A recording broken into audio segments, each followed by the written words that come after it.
Good evening, everybody.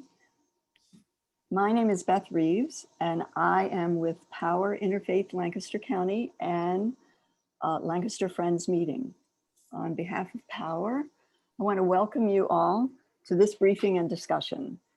We're so happy that 60 people have joined us to find out more about the lawsuit that will make Pennsylvania's school funding more equitable, racially just, and adequate enough to provide enough to real opportunity for all Pennsylvania school children, and to talk about how Power can continue our work. The agenda tonight is John Barnett from Power Metro will lead us in an opening prayer. Deborah Clare from the Education Law Center will discuss the lawsuit, and then she'll then take questions. So please type your questions in the chat. Next, Rochelle Nicole Solomon from Power Philadelphia will talk about Power's next steps and introduce a time of small group discussion about those steps. She'll ask a recorder from each session to take notes on key ideas. After we have those small group discussions, we'll gather again briefly to discuss the key ideas for our next steps. And finally, Rochelle will read a poem for closing faith grounding. So, John? Thank you, Beth, and thanks for that nice welcome. I'm John Barnett from Power Metro out in Chester County. I'm charged with some faith grounding. I've brought a prayer for us from the Jewish tradition with the intention of invoking peace for all of us from any tradition and any faith. So as I start, let's just have a few moments of silence.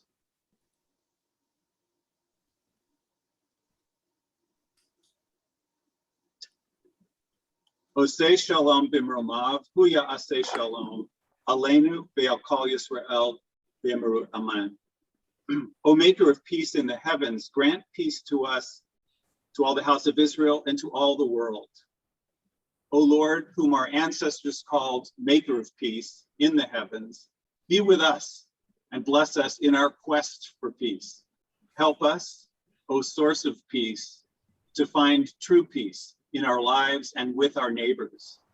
But keep us from a peace of complacency or a quiet of false security. Help us, O source of peace, to labor for peace in our community, in our nation, but keep us loyal to our convictions as we seek to reach out to others. Help us, O source of peace, to strengthen the hands of those who work for peace in our troubled world, and strengthen our devotion to freedom and our dedication to justice for all. Help us to welcome truth from whatever source and to sustain hopeful spirits at all times. Help us from being prisoners of precedent or hostages of habit in thought or deed. As you have taught us to love peace and pursue it, grant us, we pray, the blessing of lasting peace. And now I have the pleasure to introduce Executive Director Deborah Clare. Deborah is the Exec Director of the Education Law Center, a nonprofit legal advocacy organization dedicated to ensuring access to a quality public education for all children in Pennsylvania. Deborah brings extensive expertise on education law and policy issues, including fairness in school discipline, fair funding for public education, and other school access and improvement issues, and is a board member of Congregation Rodef Shalom, which is a Power congregation. And I'm very happy to welcome Deborah to tell us about the trial. I'm really pleased to be here and grateful always to partner with many of you individually whom I know and with Power more generally. So I'm going to talk a little bit about sort of the background that got us where we are, which I think will be old news for some of you, but maybe new information for others. and then get into the nitty gritty of our trial, suing the state for failure to fund public education under the state constitution, which starts October 12th. So how did, we usually start, and you'll see in the corner, Public Interest Law Center and Education Law Center, because these are the two organizations that have brought this lawsuit. And so I'm presenting tonight, but it's lawyers from both organizations who are doing all the heavy lifting, and I have the pleasure to work alongside them. So again, I'm sure you have heard this before, but the pandemic certainly, we filed this case 7 years ago. But we start sort of with the pandemic because, the pandemic really laid bare the longstanding inequities that have been there, but really crystallized for some, and certainly for the media, these stark differences. And so, it takes resources to respond to these crisis situations. And it was quite clear, even right at the beginning of March 2020, that there were districts who could pivot and districts who couldn't because they didn't have the resources. And it did disproportionately impact our Black and Brown students who are disproportionately attending underfunded, under-resourced schools. And so we saw that at the very beginning, and we continue to see that as schools, some kids are starting for the very first time now, having not been in school since March.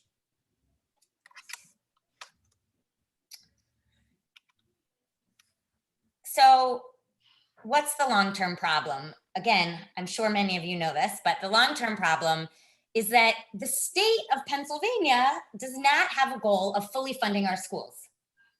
So they don't. They have a constitutional obligation, and defining what that means, we'll talk about a little, but they do not interpret that at this point in time to mean that they have to fully fund our schools. And there's a relatively low state contribution. So we'll talk about this more, but schools are funded by the state, by the local, and by the federal, small amount from the Fed. And in most states, the state provides the majority of the funding. In Pennsylvania, it's flipped, where your zip code, your local district is, and local taxpayers are supporting the schools at a disproportionately higher rate. So most of the funding, we have a fair funding formula, which I know many of you, if not all of you, know a lot about and have been really helpful in advocating for that formula, but most funding that the state sends out to schools are not based on that formula. And so as a result, our low wealth communities who need the most try the hardest. They have really high tax effort, but fairly low tax capacity, and they have the least funding in which to support their schools. So what does that mean? How do we rank? Not so well. We're 45th in the nation. And so we are close to the bottom in terms of state share. What that means is that most of our funding is coming from local governments. In Pennsylvania, it's 38% total revenue from the state, 59% of total revenue from local governments, and a small percent, 3% from the federal government. That's 18-19 numbers. And yes, there will be a teeny bit of a spike for all states because of COVID dollars from the feds, but we'll talk about that too. It's not gonna move the needle in the long run. And so I think, the takeaway from this is to know that, we're ranked 45th in terms of our state share of public school funding. And what that means is that we are overly reliant on local education funding in Pennsylvania.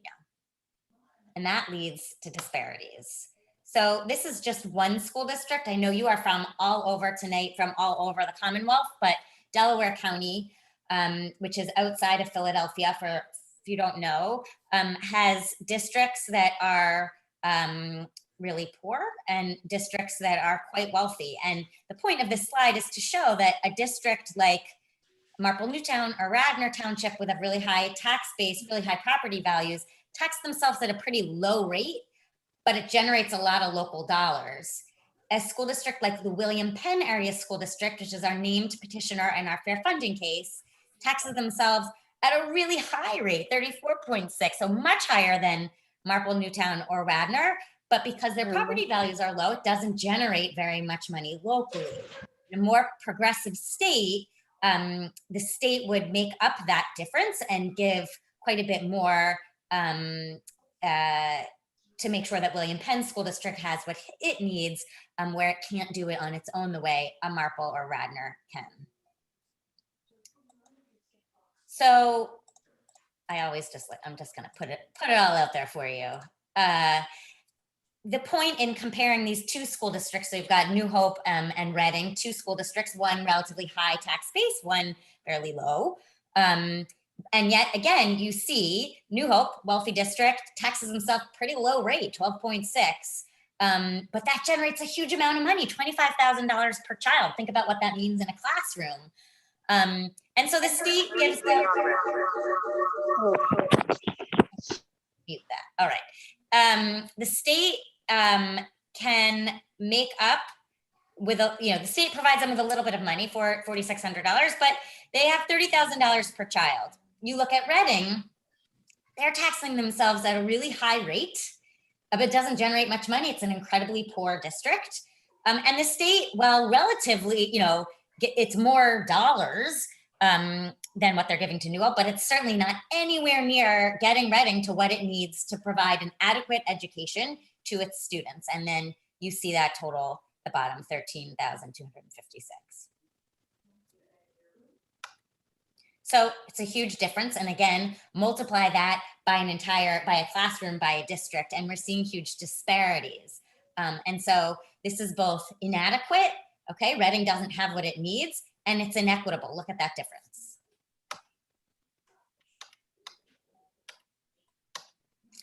And, just to dive slightly more into it, you look at the two districts and you see huge differences in students in poverty and English learners. And the takeaway there is that, in a fairer distribution, school funding would flow to the students and districts based on what their needs are and what they actually need to serve their students. It costs more in programming and resources and to serve the needs of English learners and students living in poverty. But that's not how we fund schools in Pennsylvania. And so our lawsuit charges that the state is responsible for covering this gap between the resources students need to learn and the resources their communities are able to raise. A little bit more on background. So we talk about 1991 being the year that everything gets frozen. So frozen in time, how the state views districts kind of stopped in 1991. Before 91, we had a formula that looked at characteristics of the district, whether it was a growing district, whom, what students the district was serving, numbers, etc. And then we stopped. And so what the state gave you each year since then is based on what you got the year before. Not based on what your actual student needs are, what the characteristics of your districts are today. And so the disparities grew. And the disparities have, continued to grow in terms of what our wealthiest school districts have and what our lowest wealth districts have. What were we doing about it before we, parallel, what were we doing about it? And I'm using the royal we because power was, played an important role. We advocated for the fair funding formula, which was finally enacted in 2016 and does take into account district need. So how many students are in poverty, how deep of poverty, et cetera, number of English learners, and other factors that have to do with the district, like tax effort and tax capacity. Are you a William Penn area school district that's taxing yourself at a really high rate, but you can't generate the dollars locally? That's a factor in the formula. But that formula, which was a political negotiation, was only focused on the distribution of whatever money was sent through it. And a formula is only as fair as the funding sent through it. So that formula was about splitting the pie, not how big the pie should actually be. The legislature did not use this as an opportunity to determine what do districts need, what do students in those districts need. They just said, of any amount of money we decide, this is how we're going to distribute the money. And so that's, there are huge strengths to that formula because it did finally take into account, poverty. To create a weighted student formula took into account the characteristics that we thought were important, but weaknesses that it really just distributes whatever money you have. So that was one. And the other, which again, I know Power knows well, which is that it only applies to the funding after its adoption. So anything that was distributed before 2016 is still distributed in that way, no matter what that district looks like today. So it's about 14% of current funding that runs through the formula. And so that's, leaves about 5.65 billion still distributed in the pre-2016 way, and about $900 million since the passage of the formula, so about 14% going through the formula. And, this creates a Hunger Games situation where we're only distributing really small increases through the formula. And so the only way a district wins is if another district loses. We need to grow that pie and redistribute it fairly. But if all we're doing is redistributing an insufficient amount of money, we're not going to get to where we need. And so we talk about the problem as I always talk about pie, but how big is the pie, and then how is it distributed? Because if you're just focusing on distributing a small pie, you're not getting your districts and ultimately your students what they need. And similarly, it doesn't help to grow the pie and spend a lot of money, but not send it out in an equitable way. So we talk about the hold harmless problem. By freezing everything pre-2016, sending so much money out, the way it was, what should we spend this year? Well, whatever we spent last year, without taking into account, has that district grown a lot? Does it have many fewer students now? What do our poverty numbers look like? It's a huge problem. And so if we scrap that hold harmless practice of distributing funds based on, and sent it all through the formula, it'd be great for low wealth district who suffer. You look at York City and you see how much they would get if you just redistributed this amount. There's a but coming. But I think, it's important to see sort of the huge numbers that we're talking about.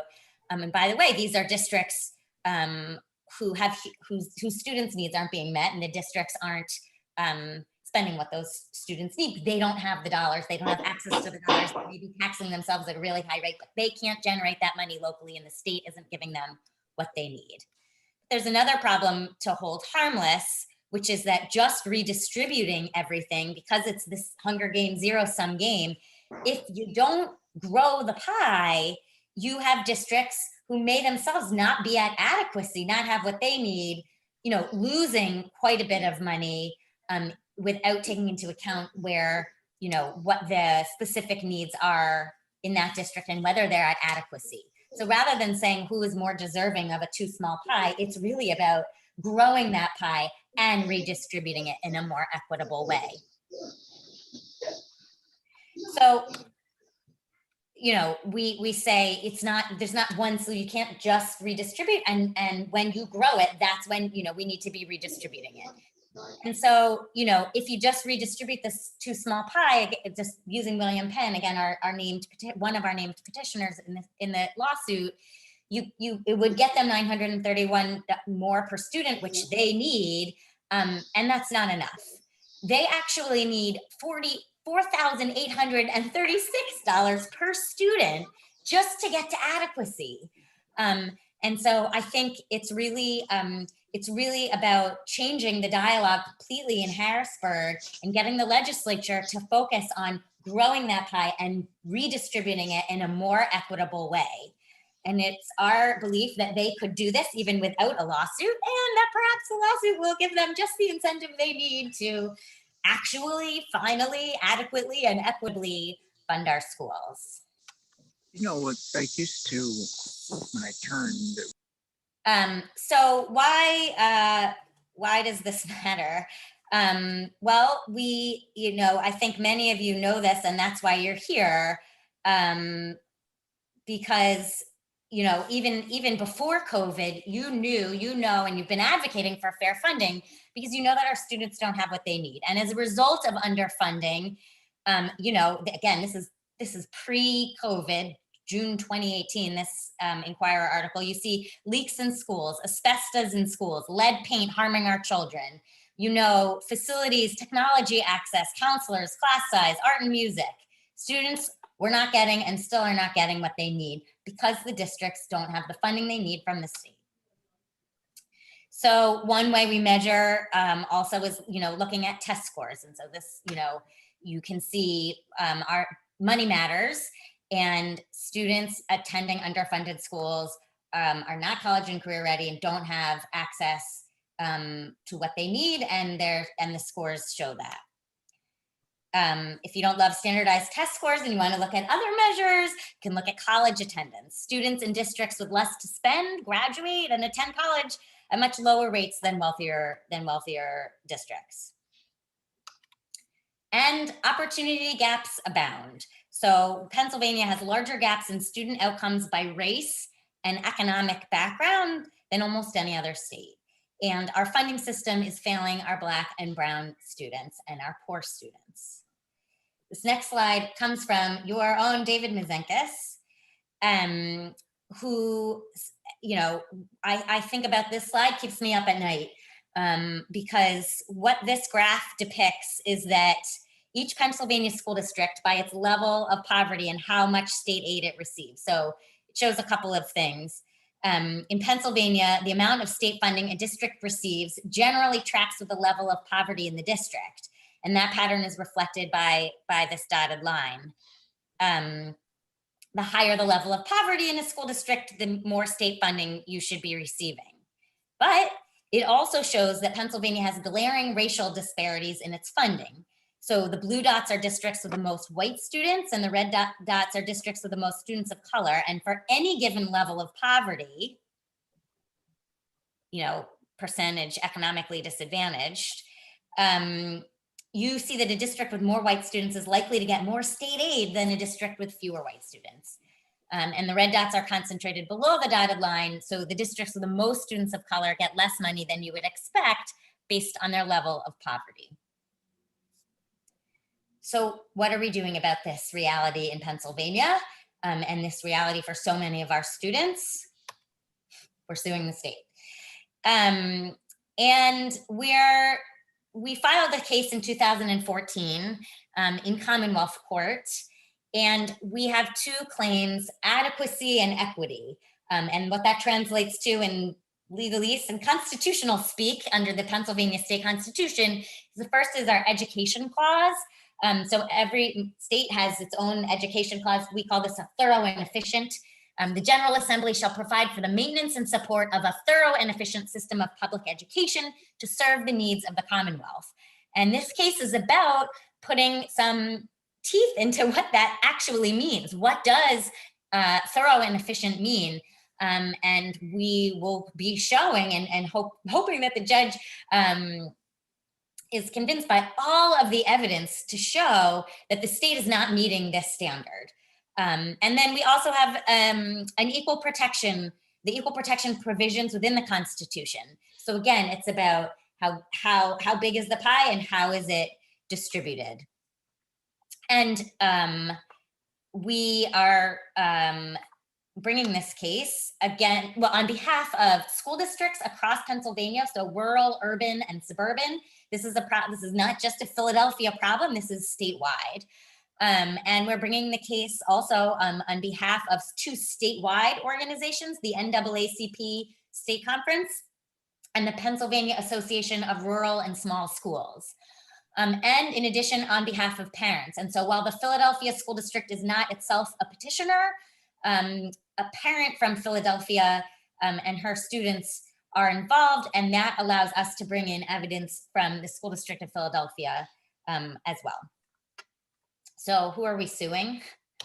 The respondents are the state actors responsible for the state funding system. So it's the leaders of the Pennsylvania Senate and the House of Representatives, the governor, the State Department of Education, the State Board of Education.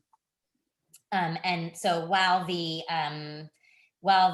constitutional responsibility lies with the state, the head of the Senate and the head of the House, because anybody who's involved in solving this problem is party to the suit.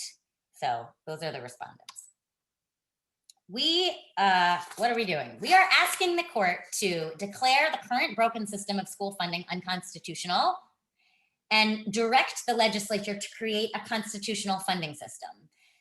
The legislature needs to increase the amount of money provided by the state to schools, and they need to ensure that additional funds are driven to districts serving students who have the most significant needs. So it's both. It's both how big is the pie and how are you distributing it? I think it's important to say that we're not asking the court to order a specific amount of money, and we're not asking the court to come up with the specific way to distribute those dollars. We are asking her, the judge's Judge Conjubilier, we are asking the judge to order the current system unconstitutional and order the legislature who has that constitutional responsibility to fix it. And so parallel to our argument in court is a really important piece, which is making sure the legislature is primed to know how to fix it when they're ordered to do so. And so I know Rochelle will be talking to you and others will be talking to you about what that means and how you can play a role in advocating with the legislature. And by the way, the legislature doesn't have to wait to lose in court. They could, if they wanted to, act on their own to address the inadequate and inequitable way they fund education in Pennsylvania. Where are we in the lawsuit? So again, having filed in 2014, we served a lot of discovery back and forth, over 100,000, more than that at this point, actually, pages of documents. We did over 70 depositions, and we're getting ready for actual trial. We have expert reports. They have expert reports. They tried to moot out some of our families. You know, we did file the case 7 years ago. So the fact that it's taken this long to get to trial means that some of our students have in fact graduated. But we won that because as the judge ruled, it's still of public importance. So while technically moot that the students aren't currently in school, those particular ones, they stay in the case, their families stay in the case. You may have, if you're on our list, you may know about this, but Speaker Cutler tried to exclude our data on racial disparities and filed a motion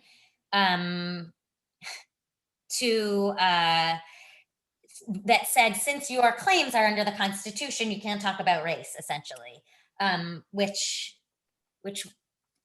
we won, because in fact, we want to be able, and we will have experts and witnesses talk about what the impact is, what does this look like at the district level and for students. And it's not just about averages, it's what does this mean for students in specific student groups. And the reality is this has disproportionately impacted our Black and Brown students in schools, and we're going to show that, and the judge has allowed that.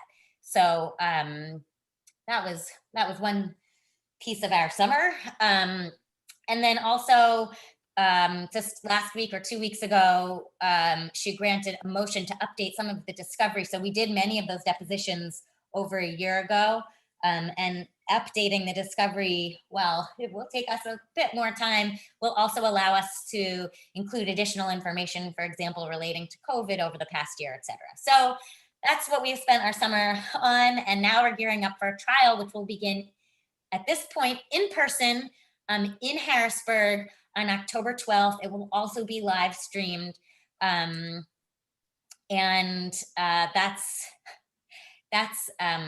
some of the latest developments. What will the other side argue? What have they argued? That Pennsylvania is already a high spender, and that the new formula solved all the problems. It's hard to, well, I'll try not to editorialize too much because I know you're recording this, but I think it's a distraction to compare Pennsylvania to other states across the country. Our case is about our state constitution and what it obligates our state leaders to do for our Pennsylvania students. And we know our students are not getting what they need to succeed. And, you know, in terms of the funding formula, as you know well, you know, having the funding formula is an acknowledgement of funding required to meet some of the challenges of poverty, district sparsity, English learners, et cetera, but the state hasn't actually put the majority of the funding through the formula, so it's certainly not fixed. And the last two is what I would characterize as blame the students, blame the parents. These are outside factors, and schools can't do anything about that. We plan to refute all of this. So we will show that, you know, the inequities are dramatic and unacceptable, and the districts with more white students receive more money, and districts with more Black and Latinx students receive less money, and it's not by a little. There are huge gaps. It's you know, huge gaps between what our students have, and that our majority of our, you know, 50% of our Black students and 40% of our Latinx students attend Pennsylvania's lowest wealth districts, which are underfunded. So there's this correlation which results in huge disparities in terms of what our students get or do not get. And we will also be showing that, in fact, money matters and all students can learn. We have, I think, some really compelling expert witnesses who will get deep into this, that high quality preschool, small class sizes, highly qualified teachers, culturally relevant curriculum, access to counselors, social workers, things that cost money, have a huge impact on academic outcomes and have a huge impact on our students. We have an expert report that talks about the adequacy gap.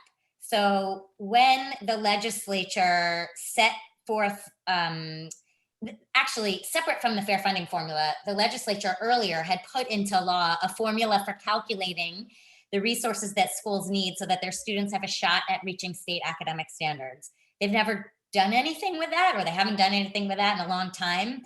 But they still have the law in the books that says the state should calculate how much school districts need to reach this target each year, and they haven't done it. So our expert just updated the state's own numbers just to calculate it. So it's a fairly conservative estimate because it isn't, we'll talk about why it's conservative in a minute, but even take it for what it is. It's $4.6 billion that is the gap between what we spend now on education in Pennsylvania and what we would need to just to get to that baseline adequacy number. And so, you know, that 277 of 86% of all of our school districts are underfunded. And of those districts, 277 need more than $2,000 per student to adequately support their students' learning needs and graduate them college and career ready. And so altogether, that's $4.6 billion more. If you're interested in knowing what that means in a per district way, these are our petitioner school districts: Lancaster, Wilkes-Barre, William Penn, Shenandoah, Panther Valley. I added Philadelphia, just to see what that is, what's the gap per student. And again, multiply that by the 30 kids in a classroom. That's the gap of what those districts need to just get to adequacy. If you don't see your school district there and you're interested in knowing what your district's adequacy gap is, you can go to fundourschoolspa.org. There it is. And there's an interactive map, and you could click on your district and see what that gap is. That will be part of the evidence, you know, part of our lawsuit. But just to think about what that scale is in terms of what our districts simply don't have. It's about distribution. It's about size of the pie. So again, what Dr. Kelly did, what that, you know, to get to that 4.6 billion is just one, you know, it's just one way to do it. It could likely be higher if you were to factor in, you know, that what he was updating comes from academic standards from 2005. If you updated that, if you took into account the pension cost spike, the charter growth spike, the new Beth weights, you know, special education facilities, you're talking, you know, over 4.8 billion. So just to give you a sense of scale. And again, we're not asking the judge to say, all right, legislature, the number's 4.8, but we hope that she does say to the legislature, figure out what that number is and then fund it. So again, we talked about this, but this is, you know, this is about growing the pie. Even some of our shrinking school districts have really high poverty numbers in them. So we want to address Hold Harmless, but we want to address it as we're growing. So want to point out, and again, I know you know because you've been really helpful in advocacy, but we don't, parallel to the litigation and beyond the litigation, there are legislative opportunities because ultimately, again, we're the lawyers are saying, here's the legal argument, judge. This is unconstitutional. Order the legislature to fix it. When the legislature has to fix it, how will that, you know, what are the blueprints for that? That's where I think there are advocacy opportunities to work with the legislature to have them primed to do that. And so we've been doing that, again, you know, with you and alongside a lot of other advocacy groups in Pennsylvania to try to advocate for increasing the pie and redistributing it. You know that the governor had introduced a proposal over $1 billion to do just that, which did not pass. What did pass in June 21 was a $200 million increase to basic education funding, $50 million to special ed, $100 million to level up, which our concept with level up was to say, use the fair funding formula, but if you going 200 million at a time, you're never going to get to districts, the poorest districts having what they need. Drive it, accelerate it, put it through the formula, but to the 20% of districts who are furthest from adequacy. So that was rural, urban, suburban, those districts, those 20% of our poorest districts, 65% of Pennsylvania's Black students, 58% of students in poverty, 64% of our English learners, 35% of our students with disabilities.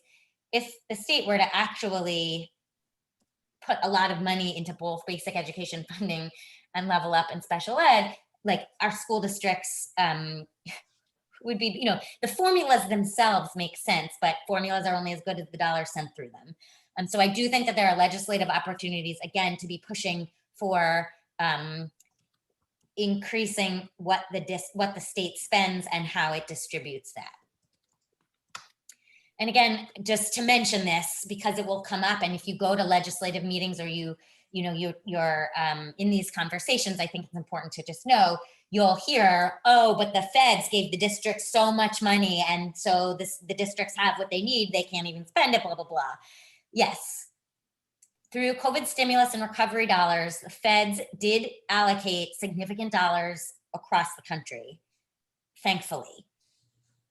Districts need them. Districts desperately need them to be able to reopen this week, next week, etc.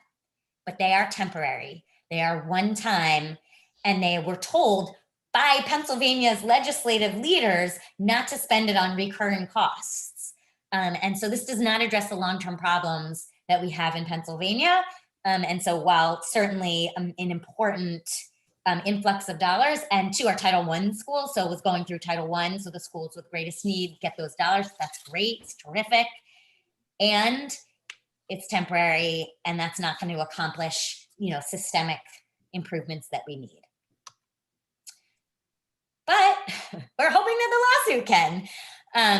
And, you know, I guess one advantage of Pennsylvania being so far behind so many other states and having this kind of litigation is that we've been able to benefit from looking at other states that have had successful school funding litigation and seeing that it's brought around more revenue than a state would otherwise have been able to raise, sustained investment. And so not sort of like, ooh, who's the governor? What's the legislature? Like up, down in terms of investing in schools, but sustained investment. And so there's some good research about that. And that it results, so in, you know, it results in an increase in academic achievement and lifetime successes. And, you know, money matters, and it has an impact for our students. And I hope that the lawsuit will also be able to accomplish breaking the political impasse over funding and frankly, giving the legislature an excuse to do what I think they know they need to do, which is adequately and equitably fund our schools. So that's our hope.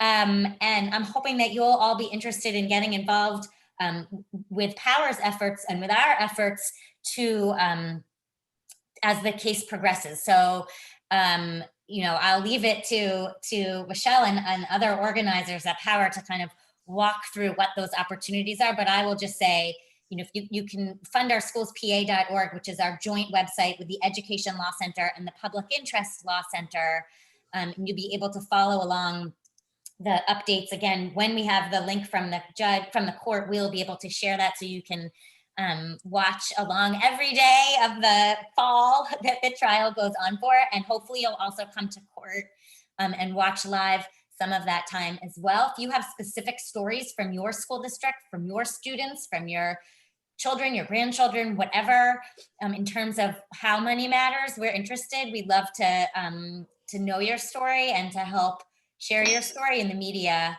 as this plays out. And I guess the last thing I'll say before I turn it back to Rochelle, besides thank you, is that I'll also just put a quick plug. In addition to fair funding, the Education Law Center is also working hard on back to school. And so separate from our fair funding, but related to our fair funding advocacy, because of course, many of our underfunded districts are not